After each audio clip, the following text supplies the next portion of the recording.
we are talking about the register configuration for floating point arithmetic। इस video में हम बात कर रहे हैं फ्लोटिंग पॉइंट अर्थमेटिक से रिलेटेड रजिस्टर कॉन्फ़िगरेशन के बारे में। तो चलिए शुरू करते हैं। The same registers and adders are in the case of fixed point arithmetic are used for processing mantissa. Floating point arithmetics के लिए वही रजिस्टर्स और वही एडर्स यूज़ होंगे जो फिक्स पॉइंट अर्थमेटिक्स में यूज़ हुए थे मेंटिसा को प्रोसेस करने के लिए। Differs the way in which exponents are handle. सिर्फ और सिर्फ डिफरेंस कहाँ पे रहेगा? डिफरेंस रहेगा एक्सपोनेंट्स की हैंडलिंग में। ये है फ्लोटिंग पॉइंट अर्थमेटिक के लिए रजिस्टर कॉन्फ़िगरेशन। यहाँ पर एक बी है और दूसरा बी आर है। Parallel adder and compensator A1 A2 A B A C Q R, ये सारे क्या हैं? रजिस्टर कॉन्फ़िगरेशन है फॉर फ्लोटिंग पॉइंट अर्थमेटिक। यहाँ पर B R A C Q R divided into parts.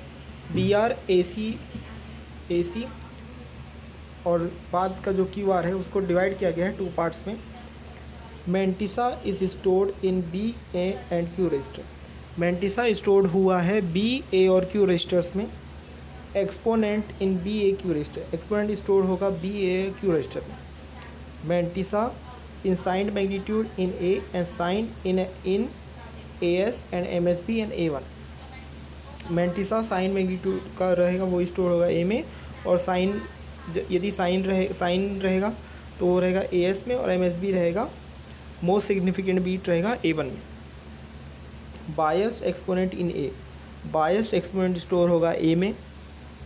A1 if A1 is greater than 1 if the number has to be normalised.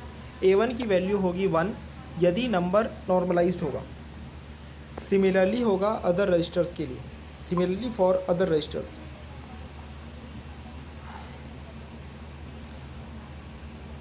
To parallel adders हैं, इसमें दो parallel aiders का इस्तेमाल हो रहा है।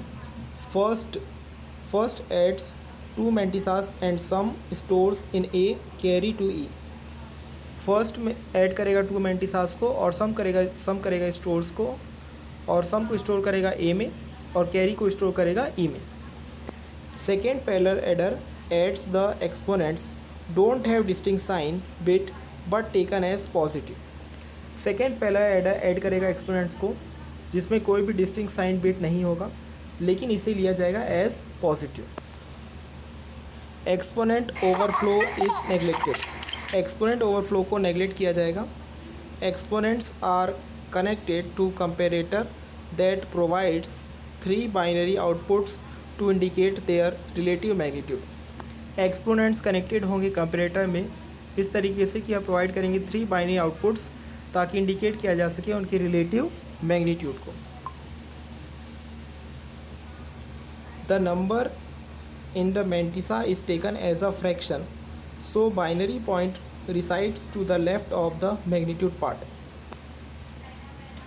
मेंटिसा में जो नंबर रहेगा उसे लिया जाएगा एज अ फ्रैक्शन, इसलिए बाइनरी पॉइंट डिसाइड्स करेगा to the left of the magnitude part. Numbers are normalised both during initial and after the operation. Numbers normalised होंगे during initial and after the operation.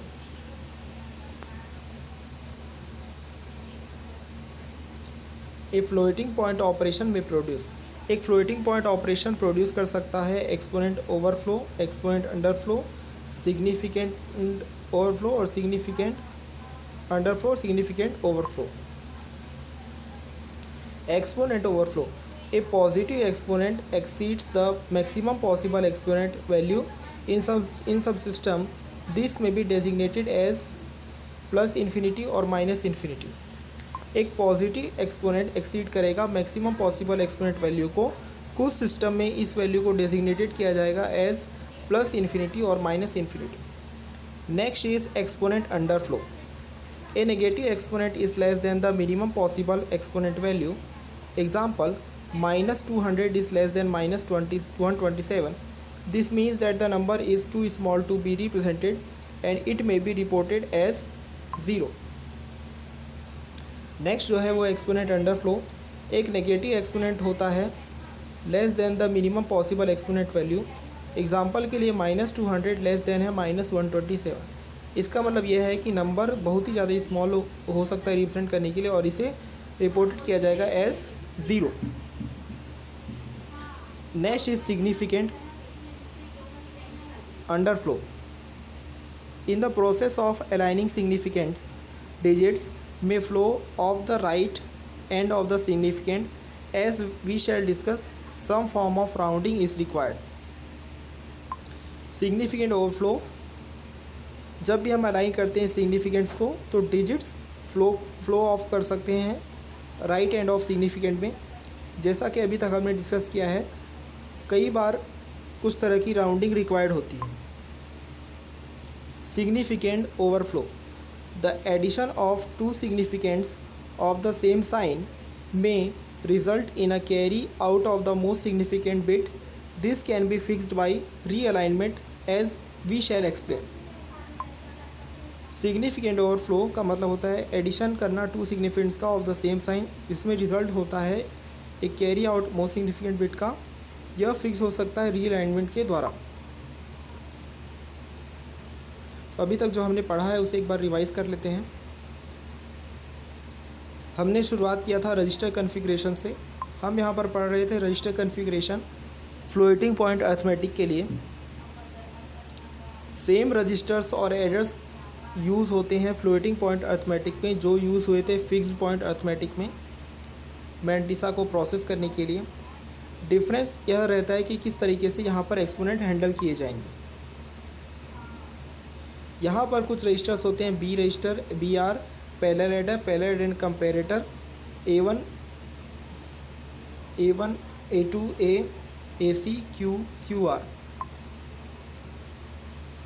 यहाँ पर registers हैं B R, AC, Q R को दो parts में divide किया गया है. मैंटिसा स्टोर हुआ है बी ए और क्यू रजिस्टर्स में. एक्सपोनेंट स्टोर होगा बी ए और क्यू रजिस्टर्स में. मैंटिसा साइन मैग्नीट्यूड के फॉर्म में ए में स्टोर होगा और यदि साइन इन में है तो वो एएस में और एमएसपी साइन उसका साइन स्टोर होगा एएस में और मोस्ट सिग्निफिकेंट बीट स्टोर होगा A1 में. बायस एक्सपोनेंट स्टोर होगा ए में. A1 की वैल्यू 1 होगी यदि नंबर को नॉर्मलाइज करना हो. सिमिलरली वर्क होगा अदर रजिस्टर्स के लिए. यहाँ पर रजिस्टर कॉन्फ़िगरेशन में फ्लोटिंग पॉइंट अरिथमेटिक्स के लिए दो पैरेलल एडर्स का इस्तेमाल हुआ है. पहला पैरेलल एडर ऐड करेगा दो मैंटिसास को और सम को स्टोर करेगा ए में, कैरी को स्टोर करेगा ई में. सेकेंड पैरेलल एडर ऐड करेगा एक्सपोनेंट्स को जिसमें कोई भी डिस्टिंक्ट साइन बिट नहीं होंगे लेकिन उसे एज अ पॉजिटिव लिया जाएगा. एक्सपोनेंट ओवरफ्लो को नेगलेक्टेड किया जाएगा. एक्सपोनेंट्स कनेक्टेड होंगे कंपैरेटर में जो प्रोवाइड करेंगे 3 बाइनरी आउटपुट्स ताकि इंडिकेट किया जा सके उनके रिलेटिव मैग्नीट्यूड को. मैंटिसास में जो नंबर होंगे उन्हें टेकन लिया जाएगा एज अ फ्रैक्शन, इसलिए बाइनरी पॉइंट रिसाइड्स करेंगे to the left of the magnitude part. Numbers normalised होंगे during initial and after the operation. एक फ्लोटिंग पॉइंट निम्नलिखित चीज़ों को प्रोड्यूस कर सकता है. Exponent overflow. एक पॉजिटिव एक्सपोनेंट एक्सीड करेगा मैक्सिमम पॉसिबल एक्सपोनेंट वैल्यू को. कुछ सिस्टम्स में इसे डेजिग्नेटेड किया जाएगा एज प्लस इन्फिनिटी और माइनस इन्फिनिटी. Exponent underflow. एक नेगेटिव एक्सपोनेंट होगा less than minimum possible exponent value, यानी कि एग्जांपल के लिए -200 होगा लेस देन -127. इसका मतलब यह होगा कि नंबर वह नंबर स्मॉल होगा, बहुत रिप्रेजेंट करने के लिए बहुत ही स्मॉल होगा, तो उसे रिपोर्टेड किया जाएगा एज 0. नेक्स्ट है सिग्निफिकेंट अंडरफ्लो. सिग्निफिकेंट को अलाइन करने के प्रोसेस में डिजिट्स फ्लो ऑफ हो सकता है right end of the significant पे. तो यहाँ पर कुछ अमाउंट ऑफ राउंडिंग रिक्वायर्ड होगी. Next is significant under overflow. यदि हम एडिशन करेंगे टू सिग्निफिकेंट्स का जो कि इनका सेम साइन होगा तो उसमें रिजल्ट होगा एक carry out of most significant bit. इसे फिक्स करने के लिए रीअलाइनमेंट की ज़रूरत पड़ेगी। इस वीडियो में बस इतना ही। इस वीडियो को लाइक करें, शेयर करें और हमारे चैनल को ज़रूर सब्सक्राइब करें। Thank you.